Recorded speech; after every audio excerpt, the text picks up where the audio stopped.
shift. Okay, whoa. Yeah. How are we gonna get started and then, yeah, I'm gonna stay in the conversation, but then I should probably forget it. Okay, questions, comments, thoughts?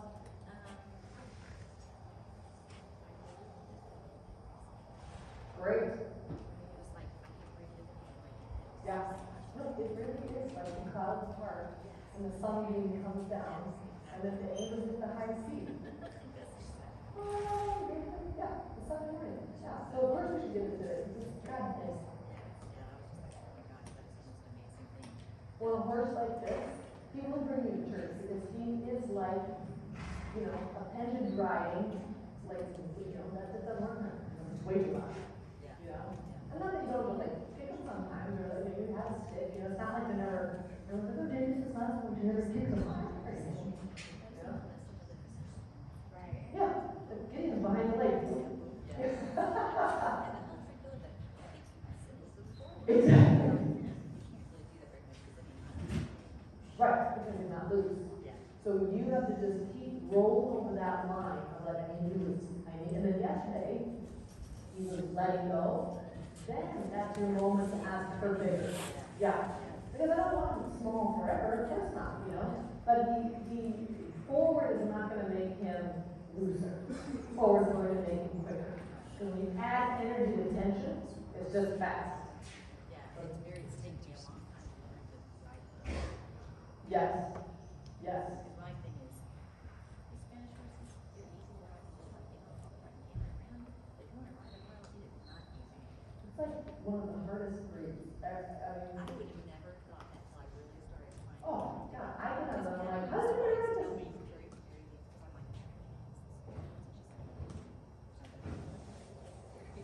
Yeah, that's funny that you said that. Yeah. Because I want to listen to her.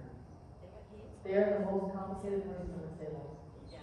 Well, because they're, to me, they're like an Arab, like not as, they're not an airhead, they're Yeah, exactly. They're very keen.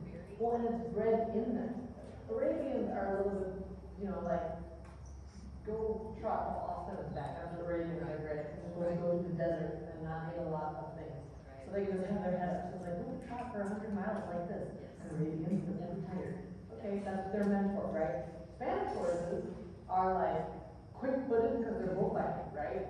Or they're like, put them in a curb bit and then like, you know, prance around. But it's like, they got this like freaking like, you look at all the old pictures, the snaffle rein, but the snaffle rein is down and they're just on the curb, you know? And so it's like, okay, well, that would be easy to just have you like, I don't know, there's so many cookies. Normally I always have mom. Oh my God. Here we go, there you go. Alright. This is my way.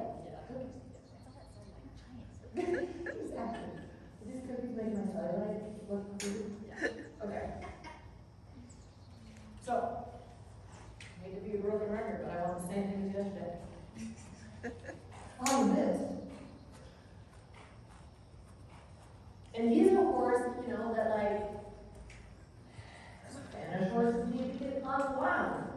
Because they're wound up by nature. That doesn't look like, it's not the same as a warm blood wound up. Like a warm blood wound up, you might get dumped off, right? You should get the lunge line if you wound up. Spanish horses are just like a tight knot, you know? I'm just gonna like talk them off the ledge of this tension. Lower the neck. And I would make the little, those are too shallow for me. I want it almost to be like a horseshoe shape, you know what I mean? Like really bend it, or like a hot air balloon shape, like whoa, whoa, right? Because he's also the king of like serpentine, like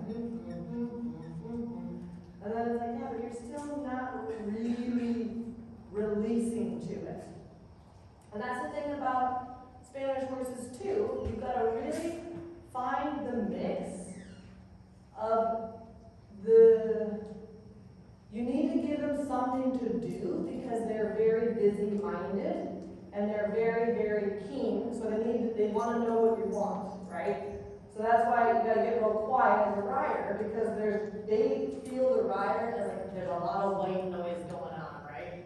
But opposite of what white noise should do for people, like a fan in the room, it drives Spanish horses crazy if you're too loud and you're too, but you need to give him an aid because he's bored otherwise, you know what I mean? So you gotta find this way of being like, I need to give you time to release in the exercise, but I need to be interesting to you. So that's why I like some of these exercises that I pick for Spanish horses, because it's like this serpentine line, right? It's like, I need to not just do one 10-meter circle in the same direction for 5 minutes, because he's like bored, you know? But he's got to, oh, I changed direction. Oh, I changed direction. Oh, this is interesting. But he's got to stay, you can't, the first one I thought was too shallow, because it didn't give him enough time to release him. Does that make sense? And it's like 3 meters makes a difference to the Spanish horse. Now he's like, okay, now I can pull my neck out of my back. Excellent job. Because as much as he is tight in his neck, or he sometimes feels braced in the neck, he is braced up behind your saddle pad and in his little hips. How do I know the hips are tight? Because you look at where his hind legs want to land, right? His hind legs, his hop wants to be back by his tail, because he's a little bit just down in the back, and then he's tight. So we've got to unwind the whole body. And the longer you make the neck, and the lower you make the neck, it's like a lever, right? And his head goes down, and the supraspinous ligament and the nuchal ligament pull the saddle pad up. And then we say, oh, this feels so nice to sit. And when his back is up, you can hear the aids, right? Like the seat bones don't connect if the back is away from the seat bones. So then our aids are muddled because it's not actually touching each other, right? So a lot of times also, that's why we lean back a little bit when the horse is like, I'm dropping my back away from you. I just like follow him right down there. Me and Helen both. We're like, hey, don't you take your back away from me. It doesn't work for you to take your back away from me. I'm not coming away from you. So your choices are to lift your back up now or in a minute. Those are your two choices. It's like my sister and her kids. Well, you can be done with dinner in 4 minutes or 5 minutes, but you're not done now. You know what I mean? Good. Let's go to the shoulder in soon.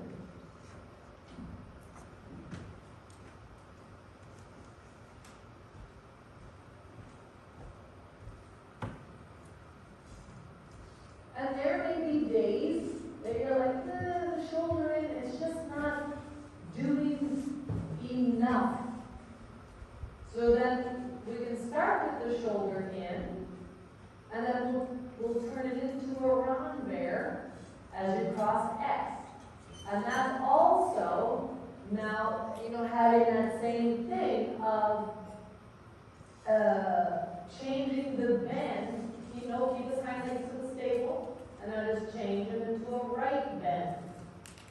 Good. Change him and get his attention with your right foot. Good. Yeah, I don't know what he's looking at, but it doesn't matter. Stay in your own lane, dude. He's like, but I can't, it's not there. Good. Then you should put your face and feet bucket to the right, my friend.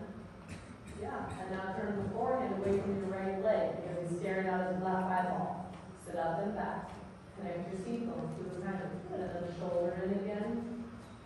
To the right. Keep the right rein. You feel that? Yeah. Good. You've got to chew onto the right rein, so you've got to exhale through your left rein. Yes, because principle number 3 is that the horse is the one that makes the contact, not the rider. What does he contact the bit with? His hocks. So if those bad boys are way out back there in the back 40, I gotta break them under the body. Good job. He's drifting right. Are we surprised? No. Why? Because he is a little brown horse. And most horses under the sun take their faces left and their bodies right. Yeah.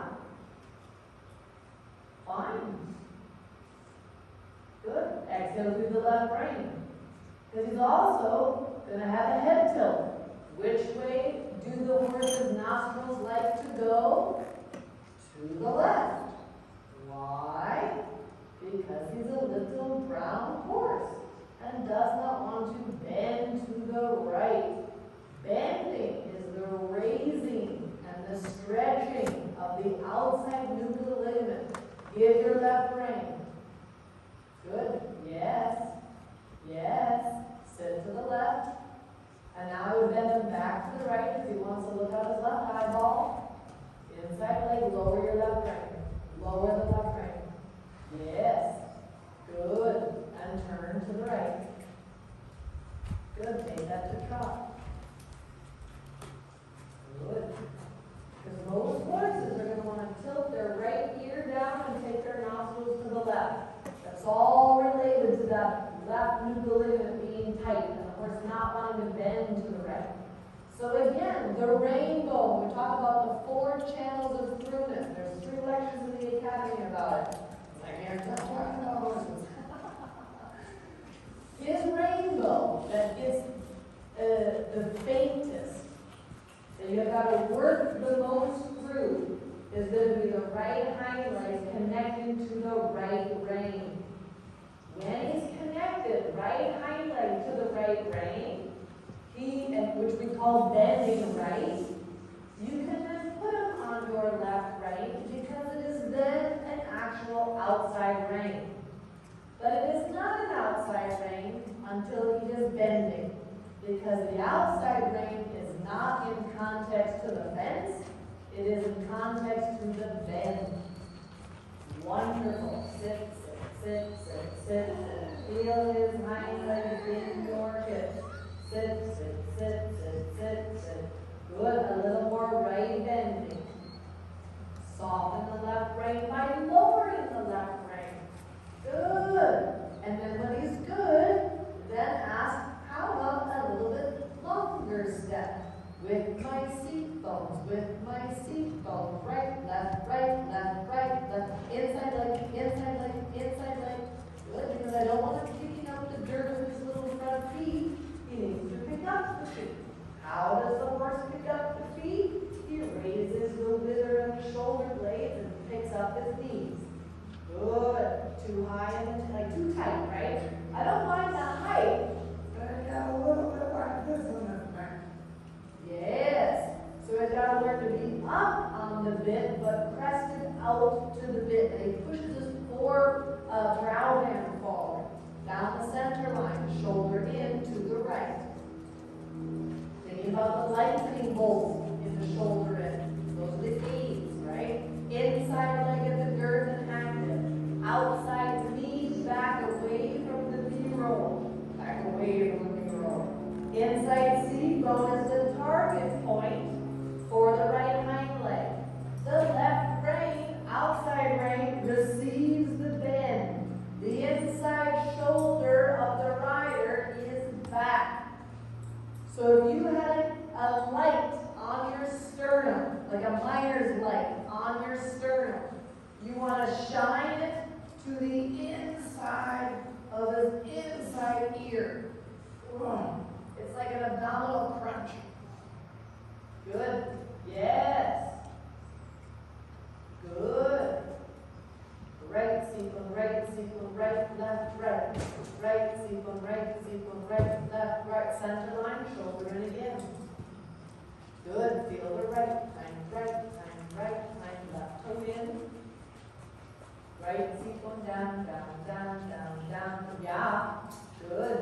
Soften by lowering your left rein. And right leg, and right leg, and right leg. Lower the left rein. He's looking for your right seat bone, and get it in there. Right shoulder comes back, up, get it down. And right foot. The biggest is drifting right. Are we surprised?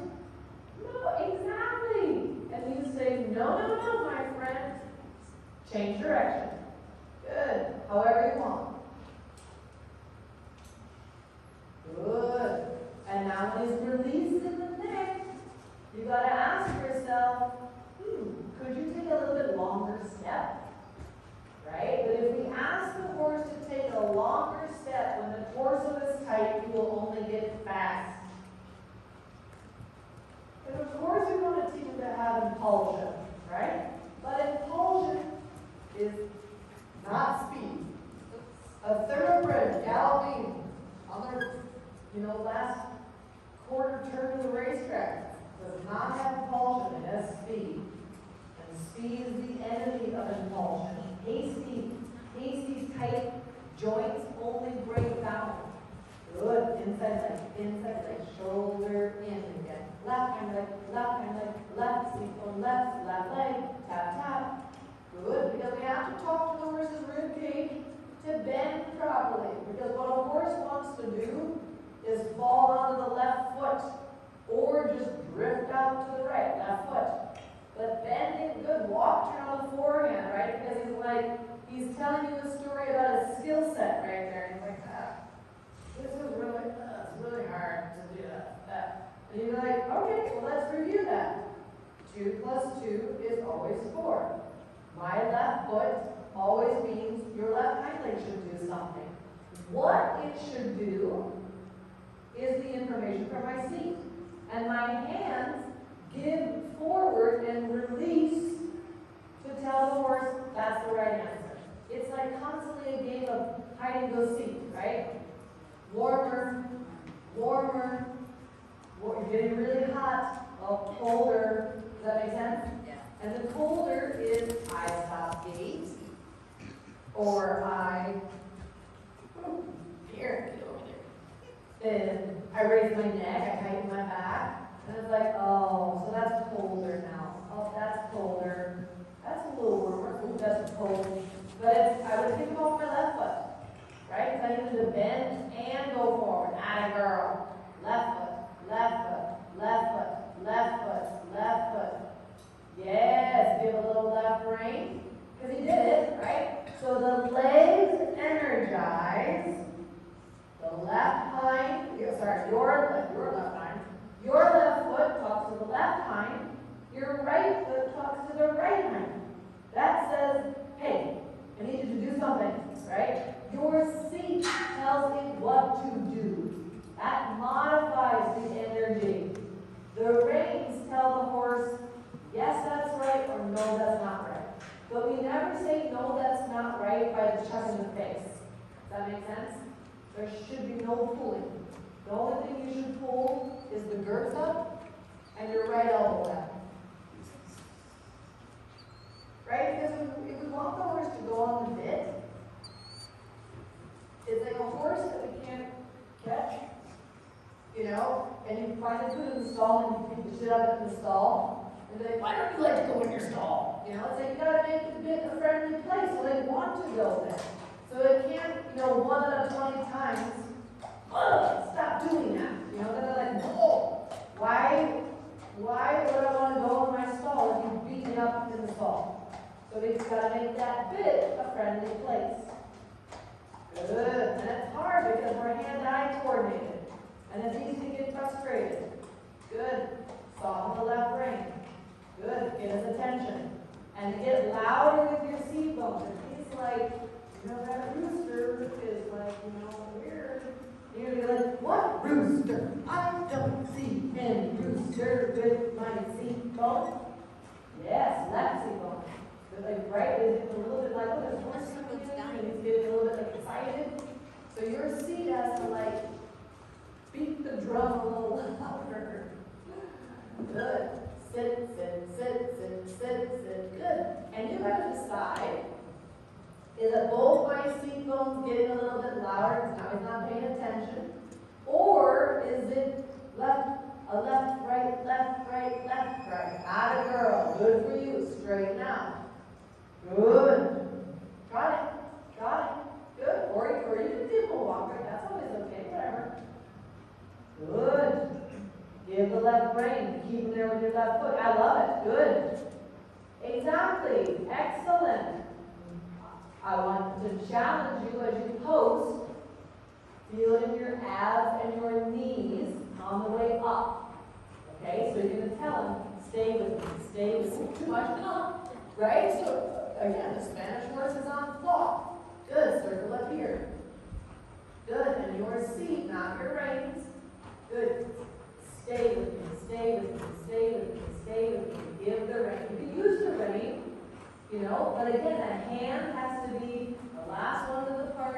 first one to leave. Because we want him to speak seat. We want him to speak mind, breath, whatever. Good job. Walk in a little rest. Nice. Good. Very good.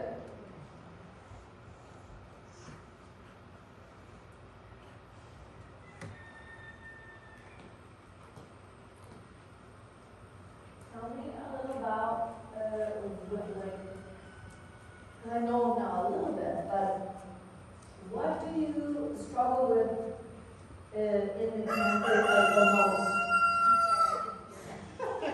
One more time, because someone is trying to steal my phone here. What do you struggle with? Like, if you were to say, like, what I want to feel more in the canter is what? I want to feel more of that connection from the back to the front. Okay. And where do you feel he just feels stiff, or he feels too backed off, or he feels...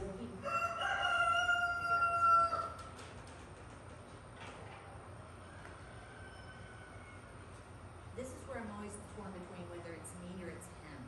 Because I feel like if I am not spot on the whole time, he like just drops his back kind of out from underneath me, and then he'll just stop. And it's not like slowly dies, like, look, we're done. Yeah. You know, and then I'm like, no, let's keep going. Okay. I want you to think a little bit about, I just thought of the word smother. Crack myself up. I want you to think about the smother leg, okay? Because Right now I have no legs. you have Just no my eyes are like, oh my god. Okay. I'm pretty tired from this. So Well, that's okay because I'm like, you're having fun because now we're both tired. Yeah, God gets you like, I want you to think about taking that same tone of using my leg. I want you to think about the leg, especially the outside leg, needing to kind of come back. And from then here to the hip. Yes. You want to take it's not that. Right. Right? You want to think about teaching your hip to open and being able to like take the outside leg there. You know, it comes off your left seat bone, off your right seat bone. Right. It's going to drop you onto the left And I seat can bone. feel that totally. Yes. That's part of the canter cue. So if your leg is here in canter, that puts you more even on both seat bones. Okay. And then it's going to be a very easy jolt or drop or something that's going to cue Okay, so him. the whole time I'm cantering, I'm gonna still be in that position. Right? And you're going to practice that also when you're in your shoulder in. Okay, yeah, because it's very, I find myself going. It's hard. That, because this is over. Yeah, okay. All of our hips are. I think about something in these wrinkles right here, in the pants. Sometimes I think about like elongating the wrinkles, which is really hard, pulling the femur out of the body, the femur, right? And so that's going to come from there. Okay. Okay. So you put your knee back a little bit, basically? Which is why the canter is identical in the shoulder as a shoulder in, right? Because again, I'm on both seat bones. Both seat bones is trucked or walk. Canter, because it's the only naturally bent gait, already I gotta tell him I need to bend. So this is left lead, right? And then this is right lead. Otherwise the cue goes away. If you take the bend, for the people in the back, look, here we go, back on. Here we are. If we take the bend out of canter, the horse will trot. Okay? I can tell by the look in your face, you're like, yeah. Look at, no, you're always trying to get it straight. But straightness in the canter is not straight. It's shoulder forward, which is why we practice shoulder in ad nauseum, right? Because riding the horse straight down the long side in canter is a position, right? It's that shoulder forward. Because the hips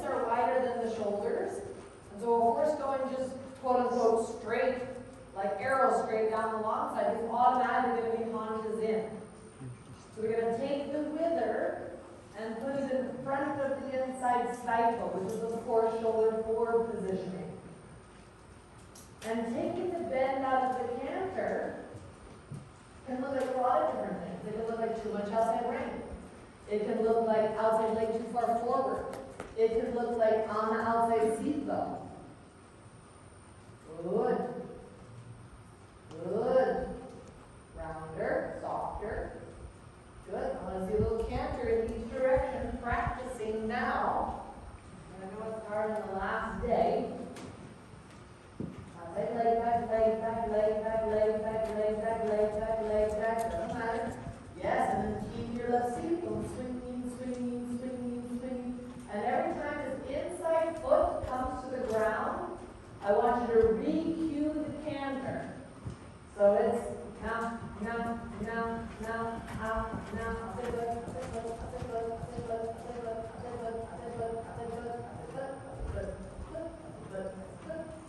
And now stretch up, close your knees. Yeah, that's the top transition, right? Yeah. Good. Walk and pivot a second. Does that make sense? That Yes. you gotta like re-up for the canters? Yeah, it's hard to keep my inside seat bone. But that's when you try it right there, Yeah, right? yeah. Your outside leg was quite good. Yeah. But it was like, okay. And so it's like, as the outside thigh goes back, which is pretty hard to do, right? But then we gotta keep that motion coming, you know, from that inside hip. So let's change direction.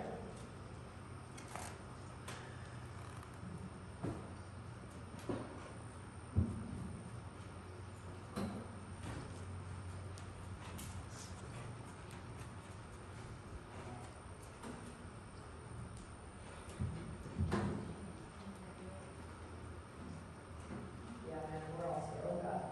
We're all scared of that. Exactly. What are we running for?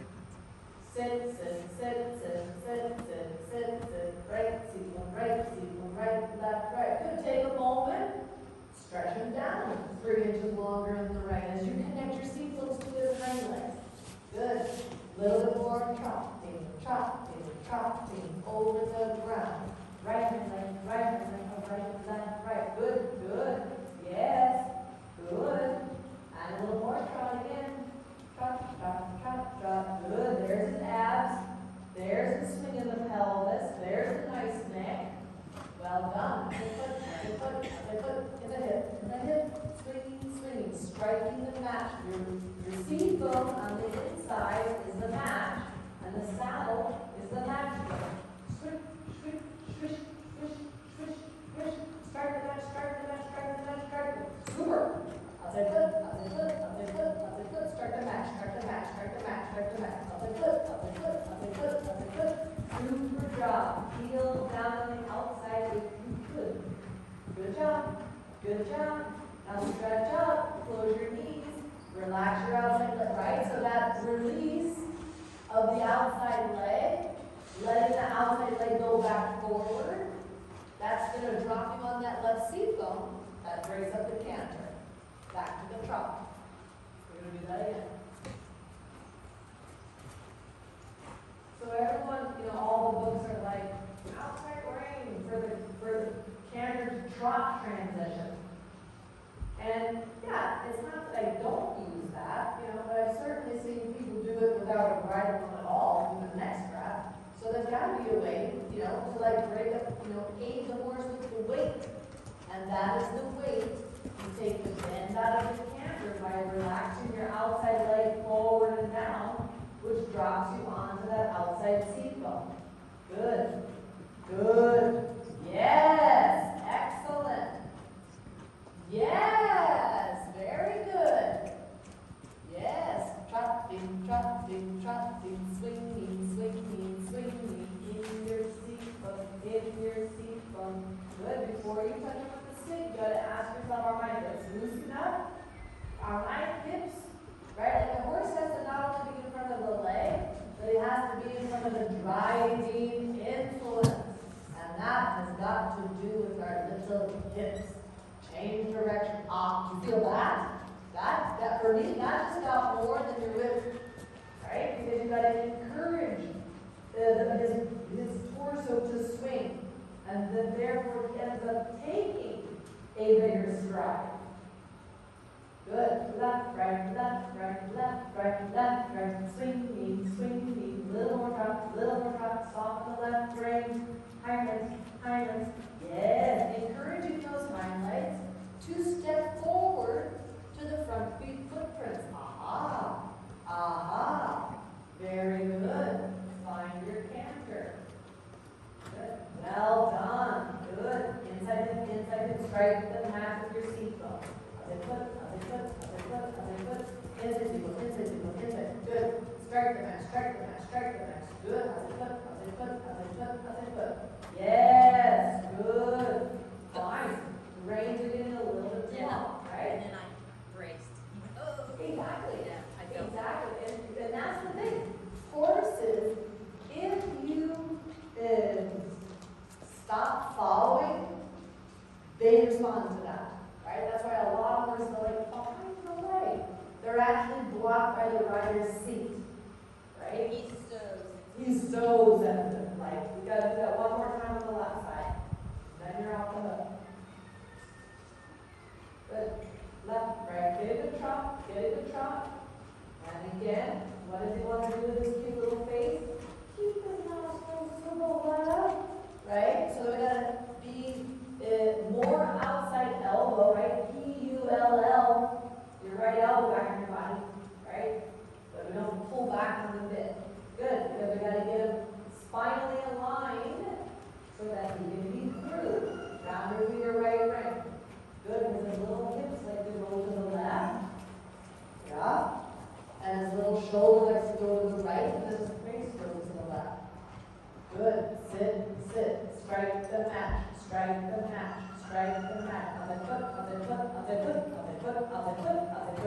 Keep the right rainbow bold. Right leg up to your right elbow. Right leg up to the right elbow. Right leg up to the right elbow. Good. Now stretch out. Close your knees. Whoop. Outside sequence. Yeah. Yes. Exactly. Walk and finish. Excellent job. That's not as hard as I thought it was going to be. You did a great job. I was saying, you made that look easy. It wasn't, I thought it was going to be much harder than that. I still need to get more control over this, being Yes. staying back. Because if you lose that, you can lose your seatbelt on the other side. Completely. And when you lose that, bending aids, then it's like, should I keep cantering or should I drop? Yes. Right? Yeah, and then if I block anywhere, he just goes immediately. Exactly. Because he is like the epitome of like any hold or brace or pull back, any retroactivity in the hand is a brace on the hind leg. Yeah, and it took me a little bit of that trot, posting trot, using my knees and my core to have just the right amount. Exactly. Yes. Because it's either too much or not enough, just Right. just that right He's spot. like a very sensitive, very expensive car, but it's a stick shift, right? So it's really hard to not have to be like herky jerky. Yeah. As you get into these new aids, it's your job to make it all smooth. Yeah, and so now I'm really, because Nick is always telling me, Terry, this horse is so sensitive, and I'm like, man. But after riding with you and really getting down into it, I'm like, oh, that's what Nick is telling me about. Yeah, and then it's actually, it all becomes more clear and easier. No, it's never going to be, but it's like more clear in what you need to control, because now you like really were able to like totally break it down, what controls what. And the hard thing about that is, right, is it's like, it's a group of aids. There's a group of aids that puts the horse on the bit. There's a group of aids that make him canter. And we gotta like blend those aids to be like, what's on the bit and what's canter, because I can't canter and not put on the bit. Does that make sense? So like, there's a grouping of the put on the bit aids, you don't have to really be like a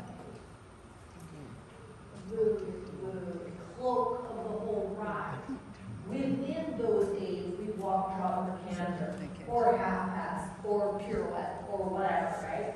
So it's like, he needs to be on the bit the whole entire time. And that's an art in itself. Excellent job. Great.